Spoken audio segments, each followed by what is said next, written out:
bakit tanong mo naman sa akin, awang tinupo dyan eh. Hindi Diyos eh.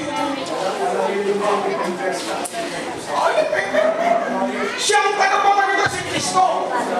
Pinag-usapan natin sino mananagot. Si Kristo, ang mananagot. Wala nang sinasabi si Kristo mananagot. O di ba? Nagsusunod ka buhay, huwag ka din. Tutol ka doon. Babasa ko sa talata pa. May tulutan mo. Si Kristo mananagot. So, ano yung, nasagot na yung tanong mo, Brother Bernard? Na,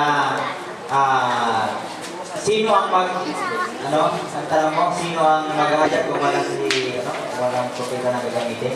Sinagot ni Pastor na si Kristo yung naghayag. Sinagot niya na nila. So, iba yung tanong ni Pastor, Pastor Nestor, yung talata. Ito pa. Ha? Okay. Eh, kung hindi ka interesado sa binabasa, Sige. So, di ba? Ayaw ko eh.